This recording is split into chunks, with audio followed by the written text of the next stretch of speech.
जय श्री कृष्णा, जय गुरुदेव। कक्षा 11 के सभी विद्यार्थियों का हार्दिक स्वागत, अभिनंदन है।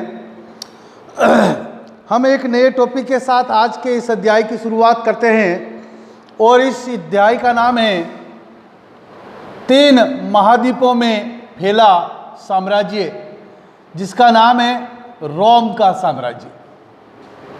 टॉपिक का नाम है 3 महाद्वीपों में फैला साम्राज्य।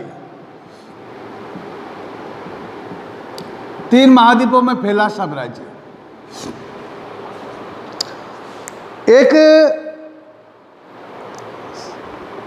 साम्राज्य है जिसका नाम है रोमन का साम्राज्य या रोम का साम्राज्य। रोम का साम्राज्य, रोम का साम्राज्य या रोम का जो क्षेत्रफल था वो 3 महाद्वीपों में फैला हुआ एक विशाल साम्राज्य था, जिसके बारे में आज चर्चा करेंगे। सबसे पहले तो आपको मैं बता दूं कि रोम है क्या चीज। रोम वर्तमान में इटली की राजधानी है। इटली देश की राजधानी रोम है और ये डेन्यूब नदी के किनारे है। अब ये जो प्राचीन रोम का जो साम्राज्य था वो 3 महाद्वीपों में फैला हुआ था। वो कौन कौन से महाद्वीप हैं? पहला महाद्वीप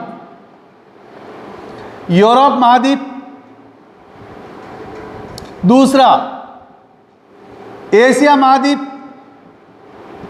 तीसरा अफ्रीका महाद्वीप। यह 3 महाद्वीपों में फैला हुआ, जैसे मैं अगर यहां पर विश्व का नक्शा बनाता हूं तो ये इस प्रकार से आपके यूरोप है,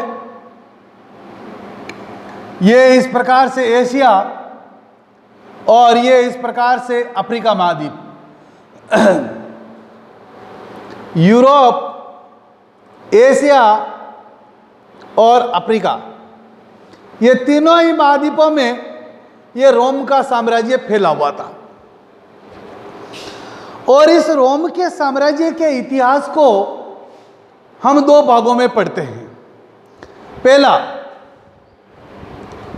भाग नंबर 1 पूर्ववर्ती काल, भाग नंबर 2 परवर्ती काल। देखिए, साधारण सी बात है, ज़्यादा इसके अंदर दिमाग लगाने की आवश्यकता नहीं है। साधारण बात है और साधारण तरीके से समझनी है। हम बात कर रहे हैं प्राचीन रोम के साम्राज्य की। रोम का साम्राज्य जो था वो 3 महाद्वीपों में फैला हुआ साम्राज्य था। यूरोप का साम्राज्य, यूरोप में, एशिया में और अफ्रीका में। संपूर्ण यूरोप के अंदर रोम का साम्राज्य था और पश्चिम एशिया में रोम का साम्राज्य था और उत्तरी अफ्रीका के अंदर रोम का साम्राज्य था। देखिएगा, ये संपूर्ण यूरोप है और ये पश्चिम एशिया है और ये उत्तरी अफ्रीका है। तो इन तीनों ही क्षेत्रों के अंदर जो ये रोम का साम्राज्य फैला हुआ था, तो इस रोम के साम्राज्य के इतिहास को हम 2 भागों में पढ़ते हैं। पहला है पूर्ववर्ती काल और दूसरा है परवर्ती काल। तो हम लोग बात करते हैं पूर्ववर्ती काल के अंदर जो है 509 ईसा पूर्व, 509 ईसा पूर्व से 27 ईसा पूर्व तक, यानी कि हम ऐसा कह सकते हैं कि 509 ईस्वी पूर्व से 27 ईसा पूर्व तक, अर्थात ईसा मसीह के जन्म से पहले के काल से लगा करके ईसा मसीह के जन्म के काल तक का इतिहास जो है पूर्ववर्ती काल के नाम से जाना जाता है। इसके बाद में 27 ईसा पूर्व के बाद का इतिहास, जिसको हम लोग कह सकते हैं परवर्ती काल, इसके बाद का जो काल रहेगा वो रोम साम्राज्य के परवर्ती काल के नाम से जाना जाएगा।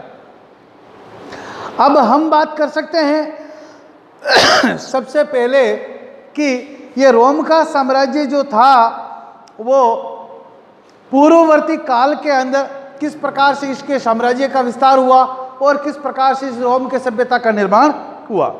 अगर रोम के सभ्यता के निर्माण की बात हम लोग करें कि रोम की सिविलाइजेशन जो थी विश्व की एक बहुत बड़ी प्राचीन सभ्यता मानी जाती है। यहाँ पर एक राजा हुआ था जिसका नाम था ऑगस्टस सीजर। ऑगस्टस सीजर, और ऑगस्टस सीजर नामक एक राजा ने एक कैलेंडर चलाया था जिसको वर्तमान में हम लोग इस कैलेंडर को जनवरी, फरवरी, मार्च, अप्रैल, मई, जून, जुलाई, अगस्त, सितंबर, अक्टूबर, इस प्रकार से ये हमारा कैलेंडर जो है, जो कालक्रम है, जो काल रेखा हम आप लोगों को दिखाई देती है, वो रोम की सभ्यता की देन मानी जाती है। जैसे एक वर्ष के अंदर जो अंग्रेजी महीनों के नाम है, अगस्त है, सितंबर है, जुलाई है, जून है, अप्रैल है, जनवरी है, वगैरह वगैरह, ये सब यहाँ के शासकों के नाम के आधार पर इन महीनों के नाम पड़े। जैसे ऑगस्टस सीजर जो शासक था उसके नाम पर अगस्त महीने का नाम रखा गया है। तो इस प्रकार से खूब सारे और शासक हुए जिनके अलग अलग महीनों के नाम यहाँ पर रखे गए। तो ऑगस्टस सीजर के काल को अगर हम लोग देखें तो ऑगस्टस सीजर तो जो था वो 27 ईसा पूर्व के अंदर जो है आपके इस शासक का निर्माण शासक हुआ था और उसे एक नाम दिया गया था प्रिंसेप्ट। इसको क्या कहा जाता था? प्रिंसेप्ट, अर्थात राजा या शासक कहा जाता था। और उसके दरबार में एक बहुत बड़ी संस्था हुआ करती थी जिसे सेनेट के नाम से जाना जाता। जैसे वर्तमान में प्रधानमंत्री के पास में प्रधानमंत्री के हेल्प के लिए, कार्य की सहायता के लिए जो एक मंत्री परिषद है, लोकसभा है, राज्यसभा है, उसी प्रकार राजा के सहायता के लिए एक संस्था हुआ करती थी जिसका नाम था सेनेट संस्था, या इसको हम लोग अपनी साधारण भाषा में कहते हो संसद कह सकते हैं। तो रोम के अंदर संसद को सेनेट कहा जाता था। और उसके इस प्रकार इस सेनेट के माध्यम से इस समय रोम के अंदर शासन करने वाले 3 वर्ग कह सकते हैं। पहला था शासक या राजा, दूसरा सेनेट और तीसरा सेना। ये 3 वर्ग थे जो रोम के अंदर शासन करते थे, शासक, सेनेट और सेना। तो ये तीनों के तीनों रोम के अंदर शासन करते थे और इस रोम के शासन का संचालन करते थे और इनकी प्रजा की वो लोग रक्षा करते थे। अब हम लोग देख सकते हैं कि इस रोम के साम्राज्य का जो इतिहास है वो क्या रहेगा। तो सबसे पहले हमने बात की है कि रोम एक गणतंत्र शासन था। रोम के अंदर 27 ईसा पूर्व में गणतंत्र की स्थापना हुई है और इस गणतंत्र को हम लोग इस प्रकार से समझ सकते हैं कि इस गणतंत्र के 3 भाग थे, शासक, सेनेट और सेना। ये तीनों ही वर्ग यहाँ पर शासन करते थे। शासक यहाँ का शासक था, सेनेट शासक